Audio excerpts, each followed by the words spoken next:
So if I discovered something, so for example, at work, here, if I take this coffee and it works really well with a glass of red wine. Okay. Also, we can work with the basil leaf. Something that the second mouthful is exactly the same as the first. Okay. A plate of food, each full might be a little bit different. Right. So I've got a milky coffee here. If I then have a sip, I close my eyes and I imagine somebody that fills me with love and happiness. I'm going to do this with you. Okay, so and what we're looking at is one sharper and bitter than the other? Okay. So the first thing, you imagine somebody that fills you with love and happiness, positive thought. You can't think anything bad, and have a sip. Just picture that person. Now immediately, you don't have to tell me. Don't tell me who it is. Picture somebody in your life historically that fills you with negative thoughts. So bitterness, jealousy, anger, hatred, rejection. Now have another sip. Okay.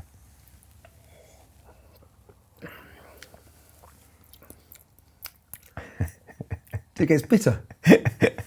It's noticeably different. It's noticeably. This is different. probably this is only in the last, this year that I discovered this. It's noticeably different, and yet I have a classic engineering training background from MIT, and that would tell me that it can't be different, right? And we're always taught that the palate is only 5 things, right? And we're always, It is, but your saliva is what the connection between this vertical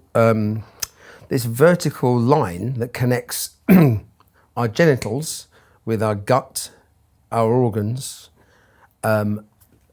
all our heads and our brains.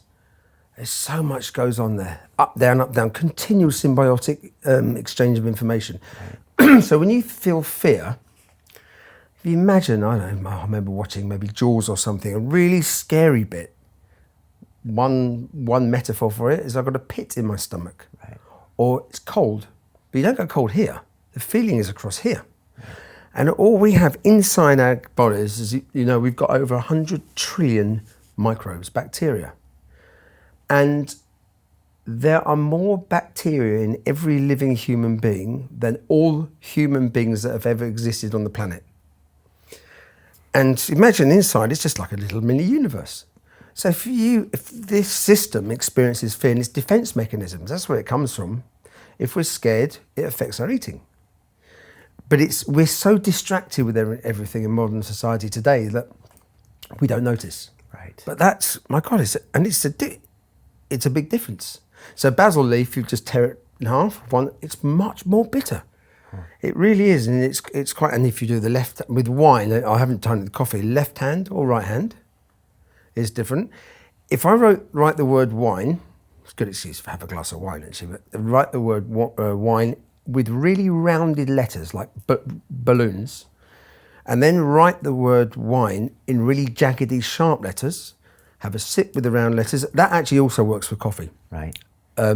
And you do this on your menus at the Fat Duck. You play with fonts. I've been doing that for the last, ever since 97, I put a dish on the menu which was crab ice cream. When I first discovered that there was a history of savoury ices. And I love Lewis Carroll, Alice in Wonderland, and the thing I love about that book, possibly the most, is that she continually has conversations with herself. So we have our outer and inner universe, our objective, subjective universe. So when I first saw a savoury, it was a Parmesan ice cream, Italian recipe in a book, and I thought, that's weird. So I stopped myself and I thought, Heston, why should I think that's weird? So I have a little think, maybe it's because I've never heard of it before, so it's a bit of a contrasting shock to the system. Right, back to your mantra, question everything.